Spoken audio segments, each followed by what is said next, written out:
j'espère que vous allez bien, que vous passez une bonne semaine, que vous faites des bonnes lectures comme d'habitude. Et après une petite interruption, puisqu'il n'y a pas eu de vidéo la semaine dernière parce que j'étais en vacances, je reviens justement pour vous faire un petit bilan lecture de ces vacances.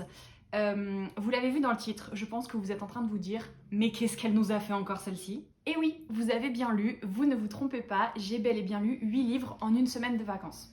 Techniquement un peu plus d'une semaine parce que j'ai été en vacances à partir du vendredi soir et je compte mes lectures jusque... Enfin on s'en fout, j'ai lu énormément tu vois. Je le reconnais, c'est énorme. Et évidemment, je vais faire un bilan lecture du mois de septembre, donc j'allais vous parler de ces livres-là. Mais j'avais envie de vous faire une petite vidéo pour cette semaine qui récapitulait ce que j'avais lu seulement pendant ma semaine de vacances. Et je me suis dit que ce serait aussi l'occasion d'aborder le sujet un peu tabou, on va pas se mentir. Le sujet, bien sûr, du rythme de lecture et de ce que je lis, de comment j'arrive à lire autant, etc., etc. Parce que je sais que c'est un sujet qui vous intéresse énormément, je le vois dans les retours en commentaire, vous me dites souvent mais comment tu fais pour lire aussi vite, comment tu fais pour lire autant. Je sais qu'il y en a même qui se posent des questions, enfin je me doute qu'il y en a qui se posent des questions en mode ça fait quand même beaucoup 8 livres en une semaine Marie, est-ce que tu es sûre que tu lis correctement? Est-ce que tu lis bien tous les mots? Est-ce que tu sautes pas des passages? Est-ce que, voilà, je sais pas, peut-être il y en a qui se disent elle fait semblant et tout. Donc je vous le dis tout de suite parce qu'il n'y aurait aucun intérêt à faire semblant, oui je lis. Et oui, je lis vite, et c'est en partie ce qui explique ce genre de lecture intensive que je peux faire. Mais je pense qu'il n'y a pas que ça, et je sais déjà que cette vidéo va être brouillon parce que j'ai pas fait de plan, de trame ou quoi que ce soit, je voulais juste vous dire des trucs comme ça qui venaient à l'esprit en rapport avec le rythme de lecture. Donc je vais d'abord vous parler un petit peu de ce sujet, et après je vous montrerai les livres que j'ai lus, je vous ferai un avis peut-être un petit peu plus détaillé dessus. D'abord, avant de commencer, je veux le rappeler parce que je le dis 1 milliard de fois sur tous les réseaux sociaux, je le répète à qui veut l'entendre à chaque fois, mais les gars, c'est pas une compétition. La lecture, pour moi, c'est une passion. Si pour vous c'est un hobby ou si c'est juste quelque chose que vous faites comme ça pour le kiff, c'est très bien. Il n'y a pas besoin de lire 1 500 000 livres pour être un lecteur ou pour être légitime à parler de livres, que ce soit sur les réseaux sociaux, dans votre vie de tous les jours, enfin peu importe. Si vous avez envie de mettre 14 jours à lire 3 paragraphes, let's go. Si pour des raisons personnelles ou professionnelles ou peu importe, vous n'arrivez pas à lire plus de un livre en un mois, et bah let's go. C'est pas grave et c'est ni une course, ni une compétition. C'est pas quelque chose qui valide le fait que vous soyez un bon ou un mauvais lecteur ou quoi que ce soit, un bon ou un mauvais influenceur littéraire, peu importe, on s'en fout. Pour moi, ce qui fait que vous êtes un lecteur et quelqu'un qui va réussir à transmettre sa passion du livre, etc., c'est vraiment ce que vous ressentez à la lecture et le plaisir en fait que vous en retirez. Et je sais que c'est un peu hypocrite de dire ça parce que moi je lis énormément, donc forcément, vu que je lis énormément, j'ai beaucoup de livres à vous présenter, donc j'ai beaucoup de contenu à créer sur les réseaux sociaux. Et c'est sûr, je pense que ça aide à faire que ta communauté soit très présente parce que t'as beaucoup de contenu à leur proposer, beaucoup d'avis à échanger, enfin voilà, c'est un cercle vicieux ou vertueux, je sais pas trop, enfin bref. Donc évidemment quand je vous dis non mais lisez à votre rythme, ça vous empêche pas d'être actif sur les réseaux et tout, c'est peut-être un peu hypocrite mais je pense sincèrement qu'il vaut mieux lire un livre correctement dans le sens où tu l'apprécies et ou au contraire tu n'apprécies pas mais tu sais pourquoi tu l'as pas apprécié, enfin prendre ton temps, le savourer et vivre vraiment l'expérience de lecture et en parler du coup correctement sur tes réseaux en ayant un vrai débat, un vrai échange, enfin pouvoir vraiment parler du livre plutôt que de les lire hyper vite parce que putain il faut que je fasse du contenu, ah j'ai dit un gros mot. Oh là là, non de non, je dois lire vite parce qu'il faut que je crée du contenu sur les réseaux sociaux pour échanger avec ma communauté, etc. Enfin, pour moi, ça n'a pas d'intérêt. Donc, je sais qu'il y a eu un moment où c'était un peu la course en mode il faut absolument avoir lu la nouveauté avant qu'elle sorte ou au moment de sa sortie pour faire un peu le contenu qui attire l'attention, etc. Enfin, peut-être que j'étais un peu dans cette course à un moment, hein, je vous dis pas le contraire. Mais maintenant, en fait, voilà. J'ai suffisamment de trucs compliqués dans ma vie pour en plus m'imposer la pression de devoir lire un livre que je n'ai pas envie de lire à un moment où je n'ai pas envie de le lire. Donc j'écoute mes envies de lecture, j'écoute aussi mes envies de rythme de lecture. Je suis déjà partie tellement loin que je sais même plus comment j'ai fait pour en arriver là et je sais plus ce que je vous ai dit ou si je l'ai dit correctement et je sais plus si les choses que je voulais vous dire, je les ai déjà dites ou non. Cette vidéo va être tellement chaotique, je m'en excuse déjà. Mais en gros, le message que je voulais faire passer, c'est ça. Je vais vous parler de mon rythme de lecture, je vais vous dire comment j'arrive à lire vite et beaucoup, mais c'est pas en mode suivez mon exemple, c'est en mode voilà, je vous réponds parce que vous me posez la question, parce que je sens que ça vous intrigue, et que honnêtement, si le rôle est inversé, ça m'intriguerait aussi beaucoup, je pense. Mais c'est pas une invitation à faire pareil, c'est pas, je vous pousse pas à la compétition, je vous dis pas qu'il faut absolument lire beaucoup de livres, enfin bref, vous avez compris l'idée. Moi, je suis plutôt en mode je ne sais pas siffler apparemment. Ah, c'est mieux. Je suis en mode chillax. Je pars du principe que tu lis ce que tu as envie, quand tu as envie, comme tu peux, comme tu le veux, et voilà, c'est tout. On va arrêter de se prendre la tête là-dessus. Et on enchaîne parce que je sens que je me suis déjà assez appesantie sur le sujet. Donc pour vous donner un ordre d'idée, en une semaine, si vous me suivez sur les réseaux sociaux, notamment sur Instagram, vous avez pu le voir, j'ai lu tout ça. Je sais que c'est énorme, d'autant plus qu'il y a pas mal de livres en anglais et que même si je lis de plus en plus en anglais et que, à mon plus grand plaisir, je dis pas ça pour me la péter, mais juste parce que ça me fait plaisir, j'ai de moins en moins de difficultés à lire en anglais, ça me vient très fluidement, donc je suis très contente là-dessus, mais c'est un autre sujet. Donc même si j'arrive bien à lire en anglais, en général, je mets quand même un peu plus de temps à les lire, et bah là, ça n'a pas du tout été le cas, puisque, comme vous pouvez faire vos petits calculs, j'ai quasiment lu un livre par jour. Enfin, grosso modo, hein, c'était pas en mode je commençais à 8h, je finissais à 20h, hein, c'était plutôt je commençais le soir, mais je terminais à 14h, enfin bref, on s'en fout. Tout ça pour dire que oui, j'ai lu 8 livres en 7 jours. Comment j'ai fait? Alors déjà, il faut savoir que j'étais en vacances, les gars. J'étais en vacances au bord de la mer, donc dans le sud de la France. Il a fait très très beau, très très chaud, c'était vraiment top. J'étais en vacances avec mes parents, cœur sur eux, parce que franchement c'était des trop trop bonnes vacances, parce que j'ai été chouchoutée du début à la fin. C'est-à-dire que mon père fait la cuisine, donc je n'avais pas besoin de faire la cuisine. Bon, bien sûr j'aidais ranger, nettoyer, tout ça, mais c'est quand même assez rapide. Quand on est en vacances, forcément c'est plus chill sur le ménage. Je n'ai évidemment pas travaillé parce que j'étais en vacances, mais ça veut dire que bien sûr j'étais pas à la librairie, mais je n'ai pas non plus travaillé, j'ai pas créé de contenu pour les réseaux sociaux, à part 2-3 stories par-ci par-là. J'ai pas répondu à des mails pro, à part quelques exceptions, j'avoue, j'ai pas réussi à tenir jusqu'au bout, mais bref. J'ai pas fait de TikTok, de Reel, de vidéos YouTube, enfin j'ai vraiment rien fait, j'ai pas fait de devis, de facture, voilà, enfin j'étais vraiment en mode vacances, donc j'avais beaucoup de temps. Comme en plus je n'étais pas chez moi, tu peux pas dire ah bah je vais nettoyer ça, ah bah c'est vrai il faut que je range, etc. etc. Pas forcément de grosses courses à faire. Vu qu'on connaissait personne là-bas, bah c'était juste mes parents et moi, donc on papotait, mais voilà, on avait quand même du temps libre. Et ce qui est intéressant, c'est qu'il n'y avait pas de télé et que j'avais un accès à internet assez limité, enfin c'est-à-dire que je n'avais pas Netflix, Disney+, ou Amazon Prime, si vous voyez ce que je veux dire. Donc forcément, bon on a papoté avec mes parents, on a fait des jeux, etc. Mais ça laisse quand même énormément de temps pour lire. D'autant plus que d'habitude avec mes parents on fait pas mal de balades, des petites, de petites randonnées par-ci par-là, etc., etc. Sauf que là, pour des raisons personnelles, on n'a pas trop pu bouger et en fait on a fait plage, piscine, plage, piscine. Donc vous vous doutez bien que en allant se baigner un petit peu mais en restant allongé sur ton transat ou sur ta serviette, tu as énormément de temps. Donc déjà ceci explique cela. Grosso modo mon planning c'était réveil, petit déjeuner, lecture à la plage, repas du midi, lecture à la piscine, apéro, repas, et après, petit moment, voilà, et après, lecture le soir dans mon lit. Donc c'est pas étonnant que j'ai lu autant. Et ça, c'est la première constatation, c'est que, évidemment, quand tu n'as pas de responsabilité d'adulte, c'est beaucoup plus simple. Et quand je dis responsabilité d'adulte, je veux aussi dire tous les devoirs que vous pouvez avoir en primaire, au collège, au lycée, dans les études supérieures, peu importe, c'est des choses qui forcément vous prennent du temps, que vous devez faire et qui empiètent forcément sur vos loisirs et vos passions. Enfin ça je vous apprends rien, vous connaissez un peu le principe. Mais il n'y avait pas aussi de moyen de procrastiner, c'est-à-dire que quand t'es en plein soleil, moi perso scroller TikTok ça m'intéresse pas trop parce que tu vois rien, le son, enfin bref.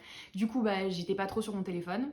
Le soir, quand tu regardes pas 3 ou 4 épisodes de série, forcément t'as beaucoup plus de temps pour lire. Donc c'est une autre explication pour laquelle j'ai autant lu. Et c'est quelque chose que je réponds aussi beaucoup aux gens qui me disent mais comment tu fais pour lire autant, etc., etc. Alors je vous cache pas que quand je suis chez moi et que je travaille, mon temps de lecture empiète souvent sur mon temps de dodo. Parce que je déteste l'idée de faire métro boulot dodo et de, même si je suis claquée en fait, de ne pas lire, ça me donne l'impression que j'ai passé ma journée en fait à travailler pour quelqu'un d'autre et je n'aime pas ça. Donc même si je suis éclataxe de fatigue, j'ai besoin de faire mon petit moment lecture le soir et une fois que je suis lancée, que je suis embarquée dans ma lecture, surtout si elle est bien, je relève souvent la tête en mode ah ouais, 1h du matin quand même hein. Enfin là aussi vous connaissez je pense. Mais bref, même si c'est pas un modèle de vie très très sain, ce que ça signifie c'est que quoi qu'il arrive, je me dégage du temps pour la lecture. Quand je suis chez moi par exemple, je regarde un épisode d'une série en mangeant par exemple et après je lis. Et là en vacances, j'aurais pu, je sais pas moi, aller faire des footings, faire des châteaux de sable, nager la rade de Toulon 400 fois. Non, j'ai pas fait ça, je suis restée sur ma serviette et j'ai lu. Après ça c'est aussi parce que moi je suis pas quelqu'un de très dynamique et très sportif, mais voilà. Donc en fait mon premier conseil c'est tout simplement ça. Je sais que c'est pas toujours évident, mais dégagez-vous du temps en fait pour lire. C'est de moins en moins évident quand tu grandis, puisque voilà, encore une fois, responsabilité d'adulte, bien évidemment, mais moi je pars du principe que si lire beaucoup, en tout cas si lire c'est quelque chose qui vous manque, c'est un peu comme tout, il faut se dégager du temps pour ça et c'est pas toujours évident, je vous l'accorde, mais c'est faisable. L'autre chose, c'est que moi j'ai toujours lu vite, les gars. Vraiment, toujours, toujours. C'est pas quelque chose que j'ai appris particulièrement, je me souviens pas qu'on m'ait appris à lire vite. Mais depuis que je suis toute petite, je lis vite et c'est pas toujours un avantage. Demander à mes parents la thune qu'ils ont dû claquer parce que je lisais extrêmement vite. Parce que du coup, comme tu lis vite, la bibliothèque municipale, eh ben t'as vite fait le tour. Et comme tu lis vite, le livre que tes parents t'ont acheté le samedi à 14h, eh ben tu l'as fini le dimanche. Ce qui est très embêtant. Donc depuis toute petite, en fait depuis que je lis, depuis que je sais lire, je lis vite. Mais forcément, maintenant je lis depuis très très longtemps et je pense que le fait de lire de plus en plus a inconsciemment accéléré mon rythme de lecture. J'ai jamais appris à faire de la lecture rapide, j'ai jamais été formée, enfin j'ai même jamais lu la technique ou quoi que ce soit. J'ai vu des vidéos de gens qui en parlaient mais ça me paraît très flou et je suis pas sûre que... Je suis même pas sûre que ce serait quelque chose qui m'intéresserait en fait, même si le concept me fascine. Mais je pense que inconsciemment j'ai dû, à force, par habitude, intégrer en fait des petits tips et ce qui fait que je fais pas vraiment de la lecture rapide, mais je pense que j'en suis pas très loin. Un peu en mode autodidacte de la lecture rapide, donc probablement je le fais n'importe comment, mais c'est vrai que quand je vois mon rythme de lecture, je suis rapide, je peux pas le nier, donc je pense qu'il y a un peu de ça quand même. Ça m'est arrivé pendant mes études, notamment en classe prépa, où il fallait lire un livre par semaine parce qu'on avait un petit contrôle de lecture derrière, de me rendre compte qu'en fait, je pouvais sauter des mots dans une phrase, mais quand même comprendre le sens de la phrase. Après, ça me gêne pas de le faire quand c'est pour des documents pro ou quand c'est justement des lectures pour les cours, etc. Mais quand c'est de la lecture pour le plaisir, je le fais pas trop. Enfin, encore une fois, inconsciemment, hein, je ne le fais pas trop parce que j'ai pas envie de sauter des mots, enfin j'ai envie d'apprécier ma lecture, j'ai envie, malgré les apparences, de prendre mon temps et de savourer, donc je le fais pas forcément, sauf bien sûr quand un livre me tente un peu moins ou qu'il me plaît moins au fil de la lecture et que j'ai envie de très vite le finir pour passer à autre chose. Donc là malheureusement sur ce coup-ci, je ne peux pas vous donner de tips pour lire vite parce que moi-même je ne sais pas comment je fais et j'ai pas été formée ou quoi que ce soit. Après, si vraiment ça vous intéresse, je pense que vous pouvez essayer de regarder parce qu'il y a plein de gens maintenant sur les réseaux sociaux qui font de la lecture rapide et qui expliquent un petit peu les bases ou qui vous donnent un peu des tips justement pour lire plus vite. J'ai pas d'exemple concret à vous donner, mais je suis sûre que vous allez trouver ça très rapidement sur Google, YouTube, Insta ou même TikTok. Mais si jamais vous, ça vous intéresse de lire très vite, je pense que ça peut être une piste. Donc voilà, à part ça, je sais pas ce que je peux vous dire de plus. Je lis très vite de base, sans forcément le faire exprès. Forcément, je lis beaucoup, donc je pense que ça m'entraîne encore plus dans un cycle de lecture rapide et de beaucoup lire. Et je me dégage aussi beaucoup de temps pour ça, c'est-à-dire que je prends les transports en commun par exemple pour aller au travail, ça m'arrive de lire, même si c'est que 10 minutes, je peux lire 10 minutes le matin, 10 minutes le soir, donc ça fait déjà 20 minutes de lecture. Merci Einstein pour le calcul, c'est énorme, 20 minutes de lecture. J'ai une heure de pause au travail et je mange en une demi-heure à peu près et après j'ai une demi-heure de lecture. La plupart du temps, je fais ça. Alors, je passe pour une asociale parce que je parle à mes collègues que pendant une petite demi-heure et après je vais bouquiner dans mon coin, certes, mais en plus ça me fait vraiment du bien parce que c'est une vraie pause et c'est un moment à moi, ça me permet de me ressourcer, de faire redescendre la pression après une matinée de clients. Et comme je vous disais, le soir je rentre. Des fois, selon le livre que je suis en train de lire, ça peut m'arriver de me poser et de lire pendant une demi-heure avant de manger par exemple. Et surtout, je lis tous les soirs. Et je vous vois venir ceux qui disent oui mais elle a pas de vie, nanani, nanana. C'est faux! Enfin c'est faux. Oui je suis célibataire donc effectivement j'ai pas quelqu'un avec moi H24 à la maison. Certes. Mais je vous rassure, j'ai des amis et je fais beaucoup de trucs avec eux. Je vais au resto, au ciné, on va se balader, on fait des brunchs. Enfin vraiment je ne reste pas enfermée chez moi à bouquiner. Même si encore une fois si c'était le cas je pense que ce ne serait pas une catastrophe parce que je kifferais ça. Mais j'aime aussi beaucoup voir mes amis, ma famille, j'aime bouger, j'aime faire des choses. Enfin voilà, je passe pas mon temps non plus à lire constamment, c'est juste que je sais me dégager du temps quand j'en ai envie, quand j'en ai besoin. Parce qu'il y a ça aussi les gars. C'est que pour certains, la lecture c'est genre une passion, un hobby, c'est un truc sympa, etc. etc. Moi j'ai l'impression, et je vais passer pour une grosse drama queen, mais que c'est un besoin vital en fait. Ça fait effectivement hyper dramatique, mais je vous jure que je le ressens comme ça, c'est-à-dire que si je passe une bonne journée, la clôturer en lisant, ça me fait vraiment du bien. Si je passe une mauvaise journée, je passe ma journée à me dire, je vais rentrer chez moi, je vais me poser, je vais lire. Ça va bien se passer, Marie, respire à fond. Enfin vraiment, ça me fait du bien d'y penser. Et j'ai déjà fait l'expérience, alors à quelques exceptions près bien sûr, mais quand je ne lis pas pendant plusieurs jours de suite, enfin même déjà pendant une journée, je sais pas si c'est psychologique ou si je m'impose des trucs ou quoi, mais je sens que mon humeur elle se dégrade. Je me sens ronchon, j'ai l'impression de plus avoir de patience, je me sens fatiguée, enfin il y a rien qui va. Et comme je vous disais, il y a des exceptions, hein. Si c'est parce que je suis une semaine en vacances avec mes potes et que j'ai pas le temps de lire, c'est pas grave, ça m'est déjà arrivé et je l'ai très bien vécu. Mais par contre, si c'est une semaine chargée au taf et que... en fait, je peux pas vous dire, ça fait tellement longtemps que ça m'est pas arrivé que je lis vraiment tous les jours. Quand je suis vraiment claquée, je lis 10 pages. Quand j'ai un peu plus d'énergie, je peux lire, vous connaissez, hein, vous avez vu mes bilans lecture, je peux lire énormément, mais j'ai besoin vraiment de lire régulièrement et de lire tous les jours, en fait, vraiment tous les jours. Et je me souviens qu'il y a 1 ou 2 ans, je crois que c'était il y a 2 ans, j'avais un agenda, ouais je vous raconte ma vie, mais alors en toute tranquillité, hein. J'avais un agenda avec un truc, vous savez, tracker, où tu pouvais mettre, par exemple, quand tu avais fait du sport. Autant vous dire que je ne cochais pas beaucoup de cases pour le sport. Mais moi j'avais mis pour suivre ma consommation de Nutella, pour suivre les séries que je regardais, enfin voilà, des choses comme ça. Et j'avais fait une colonne lecture. Et en fait, à de rares exceptions, tous les jours étaient cochés parce que je peux pas ne pas lire en fait. Voilà, je sais pas si ça vous aide vraiment à comprendre parce qu'en fait il n'y a pas grand chose à comprendre, c'est juste je suis comme ça, mais c'est un combo en fait, c'est pas une formule magique, c'est pas des conseils de ouf que je vous donne, mais c'est un combo de tout ça, c'est le fait que je ne peux pas ne pas lire, que j'ai toujours lu vite et que je prends toujours la peine du coup de me dégager du temps pour lire. C'est pour ça que quand je reçois des commentaires ou des messages qui me disent « Ah mais comment tu fais pour lire aussi vite ?» etc. Je sais jamais trop quoi vous répondre parce que je sais que ça part pas d'un mauvais sentiment, hein. Au contraire, je comprends totalement que ça puisse vous intéresser.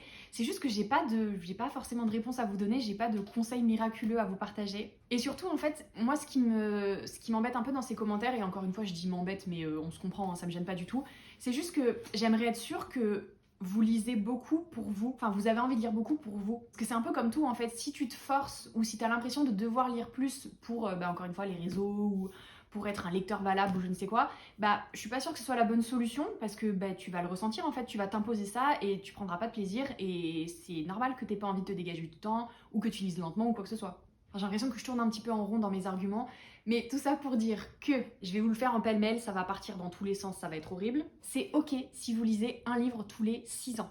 C'est ok si vous lisez 60 livres tous les 2 jours. C'est ok si vous lisez vite, si vous lisez lentement. C'est ok si vous lisez les best-sellers qu'on voit partout sur les réseaux sociaux. C'est ok si vous lisez des livres obscurs dont personne n'a jamais entendu parler. C'est ok si parfois vous allez lire 20 pages en 30 jours. Et brusquement, le lendemain, vous allez vous réveiller et bam, vous allez lire un livre en 20 minutes. Il y a plein de choses hyper positives sur les réseaux sociaux et notamment sur la communauté Bookstagram et BookTok, mais il y a aussi une sorte de compétition ou un peu de toxicité qui s'est mis en place autour de ça et je voulais en parler parce que ça me semble important.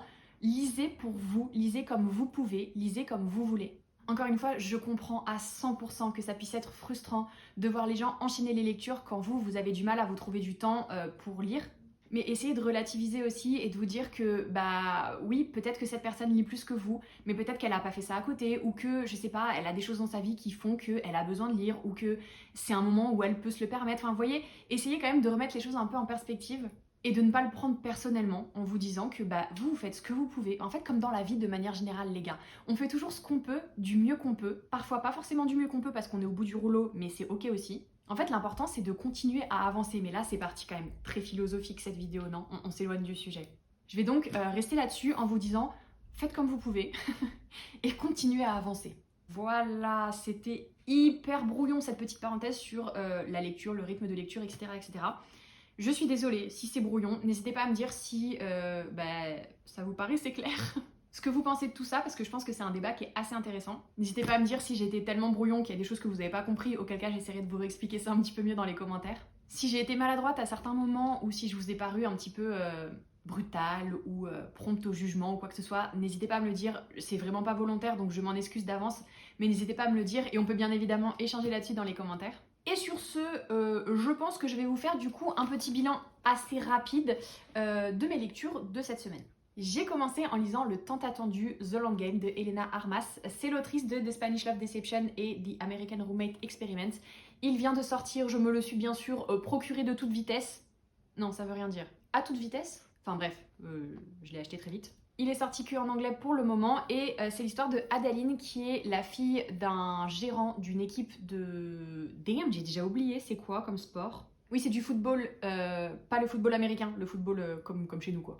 Le soccer en anglais. Bref, son père possède une équipe de foot et elle gère la com, le marketing de cette équipe justement. Et un jour, il y a un gros bad buzz qui éclate autour d'elle et du coup, son père, pour apaiser un peu la situation, va l'envoyer dans un patelin au fin fond du trou du cul du monde en lui disant il faut que tu t'occupes de l'équipe locale, c'est notre équipe à nous aussi, mais c'est beaucoup plus petit, enfin voilà, il faut que tu fasses profil bas pour qu'on t'oublie le temps que la situation s'apaise. Et elle est projetée du coup en pleine cambrousse à devoir faire remonter la pente à une équipe de juniors, c'est des gamines qui jouent, elles ont entre 9 et 12 ans, et elles sont pas du tout professionnelles au foot, normal. Et surtout, elle se retrouve à devoir collaborer avec Cameron Caldani, qui est un joueur de foot professionnel, un gardien de talent, qui a disparu de tous les radars il y a quelques années, et on ne sait pas trop pourquoi, elle-même elle ne sait pas pourquoi, mais du coup ils vont être obligés de collaborer. Il est hyper grognon, elle est la meuf de la ville qui débarque en pleine cambrousse, donc c'est vraiment épique. Il y a plein de situations très très cocasses, il y a évidemment un petit rapprochement. C'est assez touchant parce que chacun de leur côté ont vécu des choses pas très évidentes et on apprend à le découvrir au fil des pages. C'était vraiment au top. Le personnage de Cameron, vraiment je l'ai adoré. Adaline c'est trop une queen, enfin bref c'était vraiment très très bien. J'ai mis plus de temps à rentrer dedans, je vous l'avoue. Je pensais que ça démarrait, enfin vu que j'avais tellement adoré les deux premiers de l'autrice, je pensais que direct j'allais être happée et en fait ça m'a pris un peu de temps quand même pour rentrer dans l'histoire et m'attacher au personnage, à l'ambiance, etc. Parce que ça commence très lentement. C'est un slow burn. Mais malgré ça, c'était hyper attachant et j'ai beaucoup aimé. C'est pas mon préféré de l'autrice. Ah, je sais pas, remarquez. Pour moi, ils se valent tous, ils sont vraiment bien. Petit warning, il y a du smut, comme dans les autres romans de l'autrice d'ailleurs. Après ça, j'ai lu un livre, j'espère que je ne vais pas me faire taper dessus par la maison d'édition. Ils n'ont pas encore annoncé qu'il allait sortir chez eux. Il s'agit de... J'ai peur de me faire engueuler en fait. Bon, en même temps, là, je viens déjà de vous le montrer, puis je crois que j'avais déjà montré une photo. Bon, vous savez quoi, je vais pas vous dire la date. Bah si, de toute façon, au point où j'en suis. Bon, en gros, j'ai lu My Lady Jane de Cynthia Hand, Brody Ashton et Jodie Meadows, qui sort le 8 novembre chez Rajo, mais ils en ont pas encore parlé. Donc, j'espère qu'ils regardent pas mes vidéos ou que... Enfin, ça va pas fuiter, parce que je sais que c'est hyper désagréable quand des gens... En l'occurrence, moi, c'est un service de presse que j'ai reçu en tant que libraire, font fuiter les infos avant que la maison d'édition ait pu faire une annonce officielle. Donc, je suis désolée, mais j'avais trop envie de vous en parler parce que j'ai surkiffé. Gros coup de cœur. En gros, c'est une réécriture, enfin une histoire alternative de l'Angleterre. Je me souviens plus à quelle époque on est, attendez, parce que c'est l'époque après Henri IV. Pas du tout Henri IV. Comment il s'appelle celui qui avait 50 femmes là? Ah ouais, avec ses chiffres romains là. 5, 6, 7, 8. Henri VIII. Enfin bref, c'est une réécriture de l'histoire de l'Angleterre. Au début, on prend sensiblement les mêmes éléments, c'est-à-dire que bah voilà, le roi est mort, il a fait décapiter, il a divorcé de ses 50 000 femmes, etc. Et du coup, son héritier qui s'appelle Édouard est lui aussi malade et mourant. Et à partir de là, l'histoire dévie un petit peu de la version officielle de l'histoire d'Angleterre. Puisque en plus de ça, on nous rajoute une pointe de fantastique, puisqu'en fait, on nous explique qu'il y a une partie de la population qui est ce qu'on appelle des Édians, des individus capables de se transformer en animaux. Et à partir de là, bah, on mêle cette pointe de fantastique avec l'histoire réelle et ça bouleverse un petit peu tout.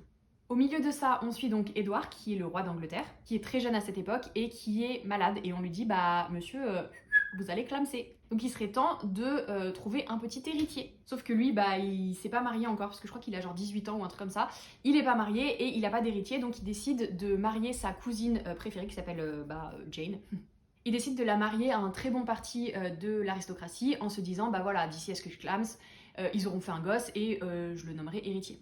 Sauf que, évidemment, complot, révélation, secret, trahison, tout ça. Le tout toujours saupoudré de cette pointe de fantastique avec ces personnes qui se transforment parfois en animaux. C'est hyper addictif. Et j'ai pas fini le résumé. On suit du coup Edward et on suit aussi Jane qui, elle, est passionnée de lecture et qui n'a absolument pas envie de se marier, mais qui est forcée de se marier par respect pour son cousin, le roi, et qui va se retrouver avec... un homme assez particulier, puisqu'en fait lui il est Édian du coup, donc il peut se transformer en animal. Il se transforme en cheval, sauf qu'il contrôle pas son pouvoir et il est cheval toute la journée. Donc en fait il est humain que la nuit. Donc elle se dit ok, ok, mais ça va être particulier comme mariage. Donc ils apprennent à se connaître et comme je vous disais, c'est au moment où ils apprennent un petit peu plus à s'apprécier que complot, révélation, trahison, tout le tintouin arrive. C'est déjà hyper original, ensuite c'est hyper addictif, les personnages sont très attachants, c'est très bien écrit et c'est bourré d'humour. Enfin, un humour à l'anglaise en fait, avec un peu pince sans rire, plein de sarcasme, d'esprit, vraiment j'ai surkiffé. Donc voilà, à moins que ça change, ça sort du coup le 8 novembre aux éditions Rajo et j'aurai l'occasion de vous en reparler je pense parce que j'ai tellement aimé que j'ai envie que tout le monde lise ce livre. Voilà, c'est donc le livre numéro 2 des vacances. Après ça, j'ai lu Divine Rivals qui m'a été offert par mes copines Nana et Mae pour mon anniversaire. Regardez-moi cette beauté, je suis fan. Et figurez-vous que le livre à l'intérieur est aussi génial qu'il est beau à l'extérieur. Oui, je vous ai pas précisé, mais en fait pendant ces vacances, je ne sais pas si c'est parce que je savais que j'étais en vacances et que du coup j'étais à fond, j'étais relax et tout, mais quasiment toutes mes lectures ont été soit des coups de cœur, soit d'excellentes lectures. Et celui-ci n'a donc pas fait exception puisque j'ai continué sur ma lancée de coups de cœur. J'ai surkiffé. C'est l'histoire de Iris qui vit dans un monde où en fait les dieux ont été bannis, emprisonnés, endormis. Sauf que là, il y a deux dieux qui se sont réveillés et ils se font la guerre. Et du coup, pour ça, ils font appel à des fidèles. En fait, ils les appellent et leur disent bah toi pour moi. Et eux, comme ils sont fidèles, et bah, ils disent ok, j'y vais. Et c'est le cas de. Non, pas lui, pardon, je sais pas pourquoi je vous montre. C'est le cas du frère d'Iris, qui s'appelle Forrest, qui lui a entendu l'appel de la déesse et qui du coup est parti au front pour se battre. Donc Iris, elle est restée toute seule avec sa maman dans un pays qui est en guerre et en même temps qui est tellement loin du front qu'il se sent pas vraiment concerné par la guerre. Pour permettre à sa famille de survivre, elle est correspondante dans un journal, elle écrit des articles et elle espère que ça va décoller, mais elle a en face d'elle un compétiteur de taille, Roman donc, que vous voyez ici, qui lui aussi veut un poste plus durable au journal, donc ils sont en compétition l'un contre l'autre. Et en fait, en parallèle de ça et de cette compétition, de cette relation un peu compliquée qu'ils établissent, Iris envoie des lettres à son frère. Et comme il lui répond pas, elle prend l'habitude en fait d'écrire des lettres et de les poser simplement dans sa chambre. Elle se rend compte que les lettres disparaissent et elle a cet espoir un peu fou, un peu inconscient de se dire que peut-être les lettres lui parviennent. Jusqu'au jour où quelqu'un lui répond en lui disant « Je ne suis pas ton frère » et du coup, qui est cette personne qui lui répond ? Donc il y a bien évidemment une pointe de magie entre déjà ces dieux et cette histoire de courrier qui trouve la personne en face sans qu'on sache vraiment qui est cette personne en face, enfin bref. Et puis après, ça va partir beaucoup plus loin parce que il y a encore une fois des secrets qui vont être révélés. Il y a des choses qui vont pousser Iris à partir vraiment au contact de la guerre. C'était juste incroyable. Vraiment, là, je me remets dedans. C'était incroyable. La romance enemies to lover, comme ça. Les personnages sont vraiment, vraiment géniaux, très attachants, très inspirants, hyper bien construits. L'ambiance, elle est ouf, un peu dark.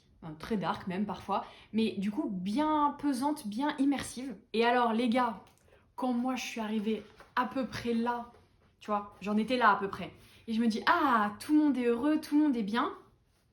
Tu sais, j'ai regardé là, je me suis dit, bah non alors, si on est tous heureux, tous contents et qu'on s'aime et que nanani, que nanana, qu'est-ce qui va se passer là? Et bah qu'est-ce qui s'est passé? C'est que mon cœur a été détruit et que maintenant je compte les jours avant la sortie du tome 2. Il sort en décembre, toute fin décembre et franchement, j'ai très très hâte. Donc coup de cœur, j'espère que ça va être traduit, enfin non, je sais que ça va être traduit en français, mais cette fois-ci, je ne ferai pas l'erreur de vous révéler par qui, par quand, comment et pourquoi. Je vous dis juste que j'espère que la qualité de traduction va suivre la beauté et la perfection de ce roman. Et que si c'est le cas, je ne peux que vous conseiller de le lire. Même en anglais, honnêtement, il n'est pas extrêmement compliqué, ça reste de la fantasy, c'est extrêmement bien écrit, le style est très travaillé, donc c'est assez poétique, mais je pense que c'est accessible, donc franchement, si vous avez l'occasion de le lire en anglais, mais foncez. Et sinon, attendez que la maison d'édition annonce sa traduction en français, ça ne devrait pas tarder maintenant. J'ai enchaîné avec A Good Girl's Guide to Murder de Holly Jackson, dont j'avais énormément entendu parler sur les réseaux sociaux, notamment sur TikTok depuis quelques temps, je ne sais pas pourquoi, alors que c'est un livre qui date, il est sorti il y a déjà plusieurs années. Il a été traduit en français sous le nom de Meurtre mode d'emploi, si je ne me trompe pas, et moi j'ai décidé de le lire en anglais parce que why not. C'est l'histoire de Pippa qui doit réaliser une sorte de projet de fin d'année pour valider ses études dans l'équivalent d'un lycée, on va dire. Et tout le monde lui dit que c'est pas une bonne idée, mais elle décide de faire son projet sur un meurtre qu'elle estime non résolu. Puisqu'en fait, il y a 5 ans, il y a une jeune fille de la ville qui s'appelle Andy Bell qui a disparu. Et son petit ami qui s'appelle Sal Singh a été accusé du meurtre, il y avait des preuves contre lui, enfin bref, il n'avait pas d'alibi. L'affaire semble assez claire. Il a été accusé de son meurtre, il s'est suicidé en plus, donc ça prouverait sa culpabilité. Sauf qu'on n'a jamais retrouvé le corps d'Andy et Pippa, elle connaissait un petit peu ça, elle se dit c'est louche quand même, il y a un truc qui va pas, donc elle décide de tout simplement creuser un petit peu cette affaire. Sauf que Pippa, c'est pas une adolescente comme les autres et elle va totalement résoudre l'enquête. Elle va embarquer dans son affaire le frère de Sal qui s'appelle Ravi et ça va révéler plein de choses sur elle, sur les gens qui l'entourent, sur ce qu'elle pensait savoir des gens qui l'entourent. C'est très très prenant. Alors vous me connaissez, moi je lis pas beaucoup de thrillers ou d'enquêtes parce que en fait de base j'aime pas ça et je vais pas vous cacher que j'ai tellement pas l'habitude d'en lire que j'ai un peu flippé parfois. Pas parce que ça fait peur, mais juste parce que je suis pas habituée à l'ambiance assez prenante, assez pesante. Parce qu'en fait au fur et à mesure que Pippa avance dans son intrigue, dans son enquête, il se passe des choses bizarres quand même. Et du coup, on se rend compte qu'effectivement, peut-être que le tueur, il est pas très très loin d'elle, quoi. Et moi, j'étais toute seule dans mon lit le soir, là, et puis il y avait des craquements un peu partout. Et moi, j'étais là, oh non, parce que je suis une flippette. Mais plus sérieusement, ça fait pas peur, c'est juste extrêmement intelligent, très très bien écrit, assez drôle, paradoxalement, parce que Pippa, c'est un personnage incroyable. Et j'ai surkiffé. J'ai tellement surkiffé que du coup, je ne vais pas tarder à aller m'acheter le 2e tome de la saga. Donc là, on a une vraie fin à l'enquête, tout ce qu'il faut. Mais il y a un 2e tome avec une nouvelle enquête, je pense. Et j'ai trop hâte de retrouver les personnages. Donc je pense que je ne vais pas tarder à me le procurer. Après ça, j'ai lu une petite romance qui s'appelle The Cheat Sheet. Oh, c'est pas facile à dire, hein. C'est du fake dating, c'est pour ça que j'avais craqué dessus à la base. C'est l'histoire de Brie qui est amoureuse de son meilleur ami depuis qu'ils se connaissent en fait. Mais de peur de gâcher leur amitié, elle n'a rien dit. Et là, aujourd'hui, son meilleur ami est Nathan, donc il s'appelle, est un joueur réputé de la Ligue de football américain, donc c'est un joueur pro, etc. etc. Et un jour, ils sont ensemble, enfin bref, ils font le buzz et tout le monde pense qu'ils sortent ensemble. Et du coup, l'agence de com qui s'occupe de Nathan dit écoute, ce serait une bonne idée, ça pourrait te rapporter des contrats assez cool, etc. etc. Donc fais semblant de sortir avec ta meilleure amie. Donc Brie, elle est en mode oh, je vais pas réussir à faire semblant longtemps. Et en fait, vous connaissez fake dating, voilà. Écoutez, moi j'ai trouvé que le début était très sympa, j'ai beaucoup aimé la relation entre les personnages. C'était pas toujours très crédible parce qu'ils agissent un peu comme des adolescents alors qu'ils sont censés avoir la trentaine, mais why not? Il y avait des situations assez drôles, un peu loufoques, mais que j'ai trouvé très très sympa. C'est juste que la fin ne m'a pas forcément convaincue parce que je trouve que ça va un peu vite et j'ai pas particulièrement apprécié la fin et comment elle était amenée et comment ça se développait. Mais après tout, pourquoi pas? Mais c'était quand même très sympa. Pas transcendant, vous le sentez à mon ton, mais très sympa. Ensuite, j'ai lu, et alors là, mes gros coups de cœur intersidéral de la galaxie de ma vie, j'ai lu Every Summer After de Carly Fortune, qui est sorti en français aussi sous le nom de Tous nos étés, je crois, chez Robert Laffont Canada. Et je voyais beaucoup de retours positifs sur ce livre. Mon amie Maë l'avait énormément aimé aussi, donc je me suis dit let's go, je le lis et j'ai surkiffé. J'ai vraiment retrouvé en fait cette vibe que j'aimais tant dans les romans de Emily Henry, c'est-à-dire que c'est vraiment, on creuse les personnages à fond, les relations qui se tissent entre eux sont incroyables. Le style d'écriture est très beau, c'est lent, hein, il se passe vraiment pas grand-chose, mais c'est hyper addictif, tellement beau, vraiment magnifique. C'est l'histoire de Perséphone, que tout le monde appelle Percy, qui depuis qu'elle a genre 11 ans, 12 ans je crois, va toujours passer ses étés au bord d'un lac au Canada. Sa famille a acheté un petit bungalow là-bas, donc ils vont toujours passer leur été à cet endroit. Et dans la maison juste à côté, il y a une maman qui élève ses 2 enfants, et notamment Sam, qui a le même âge que Percy. J'ai du mal avec les prénoms, hein, ça se sent. Du coup, ils deviennent très vite amis et ils deviennent vraiment les meilleurs amis du monde. Quand tu commences le récit, elle te dit oui bon bah voilà, c'était mon meilleur ami, il s'est passé des trucs entre nous, mais depuis 10 ans on ne s'est pas vu, on ne s'est pas parlé et ça a très mal fini entre nous. Sauf que là, la mère de Sam meurt et du coup Percy retourne pour la première fois depuis une dizaine d'années au lac pour assister aux funérailles de la maman de Sam. Ils vont forcément être obligés de se revoir et à partir de là en fait on va alterner entre les chapitres du passé et les chapitres du présent pour vraiment révéler toute leur histoire. Comment ils en sont arrivés à être amis, à être plus qu'amis, et qu'est-ce qui s'est passé pour qu'ils arrêtent de se voir. Et est-ce que leur histoire est vraiment terminée? C'était incroyable les gars. Il y avait un peu de smut, je m'y attendais pas du tout, parce que je pensais que c'était plus contemporain, classique, etc. Un petit peu de smut, mais pas tant que ça. Mais surtout, la relation, le personnage de Sam, je suis tombée amoureuse les gars, vraiment. C'était incroyable. Pareil, très bien écrit, encore une fois lent, hein, faut être préparé. Ça m'a un peu envoyé des vibes de People We Meet on Vacation, mais en un peu plus sérieux, même s'il y avait quand même des sujets sérieux à aborder dans People We Meet on Vacation, mais plus... Tu vois, je sais pas, je saurais pas dire, mais voilà. Quelle conclusion, de qualité. Donc gros coup de cœur, hein, encore. Ensuite, j'ai lu Ce Royaume tissé de Tahereh Mafi qui est sorti aux éditions de Saxius. J'ai beaucoup aimé certaines choses, j'en ai un peu moins aimé d'autres. Dans l'ensemble, je ressors très contente de ma lecture, c'était très sympa, je l'ai aussi lu très vite, donc j'étais à fond. Mais je sais pas, il y a des choses qui m'ont dérangée, notamment le style d'écriture que j'ai trouvé, d'échange en fait entre les personnages que j'ai trouvé parfois très soutenu, de manière pas forcément nécessaire, mais je me demande si c'est pas la traduction qui me fait cet effet-là. Après, j'ai beaucoup aimé l'univers, qui est très travaillé, très original. L'ambiance créée par l'autrice est vraiment chouette. Les personnages sont vraiment attachants. De manière générale, vraiment, tout était là. J'ai peut-être trouvé ça un peu lent, un peu trop introductif, c'est ce qui me freine un peu dans mon ressenti, mais c'était une chouette lecture. Et c'est l'histoire en fait de Alizée, qui est une des dernières djinns du royaume et qui essaye de se fondre dans la masse, jusqu'au jour où elle se fait repérer par... J'ai oublié son prénom... Kamran. Kamran, qui est le prince héritier de l'empire où elle habite, et qui lui... en fait, a connaissance d'une prophétie qui explique que une djinn en particulier, qui se trouve être Alizée forcément, pourrait mener son grand-père, donc l'empereur, à sa chute. Et du coup, il faut faire quelque chose. Donc il est partagé entre l'envie de protéger son royaume, son grand-père, et en même temps, au fur et à mesure qu'il se rapproche d'Alizée, il se rend compte que elle n'est pas forcément 100% mauvaise. Enfin voilà. C'est une relation un petit peu compliquée qui se met en place entre eux. C'était vraiment sympa. Encore une fois, un peu trop introductif peut-être, mais je serais curieuse de lire la suite parce que je pense que ça promet. Ah oui, il y a aussi des éléments qui parfois nous sont balancés en mode pouf, tu sais, on dirait qu'on sort un truc d'un chapeau et on te balance un lapin à la tête pour faire diversion. Tu sais pas comment c'est arrivé là, mais c'était là. Voilà, j'attends de voir la suite pour voir si ça fait un peu plus sens ou si c'est un peu plus expliqué. Mais voilà, très sympa quand même. Et après ça, encore une fois, un livre que je suis pas sûre que je devrais vous montrer, mais c'est pas grave. Maintenant, au point où j'en suis, hein, j'ai envie de vous dire un peu plus, un peu moins, let's go. J'ai lu The Curse of Saints de Kat Branis, qui était censé sortir du coup en novembre, je crois, aux éditions Pygmalion, mais dans leur nouvelle branche qu'ils appellent Pygma, qui est une branche romantasy, fantasy, etc. C'était censé sortir en novembre, donc je m'étais dit je vais lire un peu avant sa sortie. Et en fait, vu qu'on n'a plus aucune nouvelle du label Pygma, je pense qu'ils ont reporté leur lancement et donc toute leur sortie. Et effectivement, quand je vais voir sur internet, le livre est toujours annoncé, mais pour avril 2024.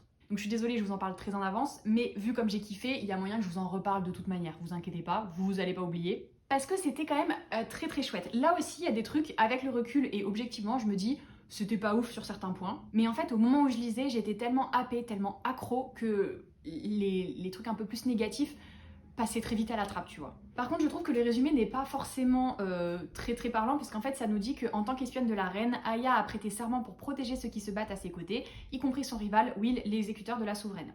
Lorsque des rumeurs de trahison d'un royaume fédéré arrivent jusqu'à eux, Aya et Will sont envoyés pour enquêter. C'est alors que des forces longtemps endormies s'éveillent, menaçant de détruire le monde. Je suis pas 100% d'accord avec ce résumé, il résume ce qui se passe grosso modo, mais il vous laisse pas entrevoir en fait à quel point l'univers dans lequel on est plongé est intéressant.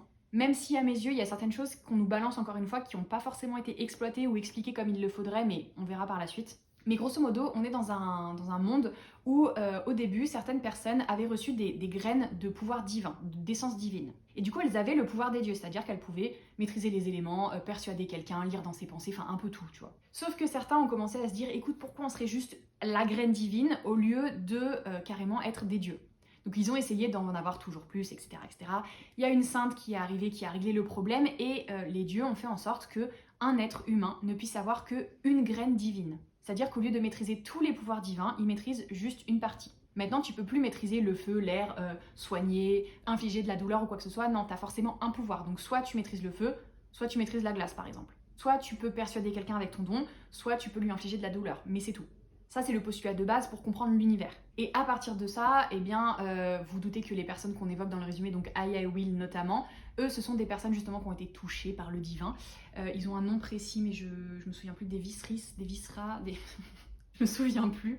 Et vas-y, comme par hasard, je vais pas trouver. Je suis désolée, je trouve pas. Je crois que c'est des Visaris, Visris, je sais plus. Enfin bref, en tout cas, c'est des personnes avec des pouvoirs. Et eux en particulier, ils font partie de la garde rapprochée de la reine. Ils l'aident un petit peu à gouverner. Voilà, c'est son conseil rapproché, on va dire. Voilà, donc la base c'est ça, sauf que en fait le complot dont il parle c'est que des gens d'autres pays et des gens un peu extrémistes essayent justement de faire en sorte que des personnes puissent avoir de nouveau tous les pouvoirs divins, ce qui menacerait complètement l'ordre établi et qui en plus va à l'encontre de la religion de la moitié des pays du monde. Donc à partir de là, nos deux personnages vont effectivement enquêter et ça va révéler plein de choses parce qu'il y a une prophétie qui annonce une seconde sainte qui elle pourrait aussi maîtriser tous les pouvoirs et qui devrait empêcher tout ça. J'en dis pas plus, mais du coup là aussi on est sur un enemies, mais vrai enemies to lover qui est incroyable. Les personnages, je les ai surkiffés. C'est pareil, il se passe pas énormément de choses parce qu'on est très pris en fait dans tout ce qui est complot de cour, intrigue politique, secret, trahison, révélation comme toujours, mais c'est très bien fait.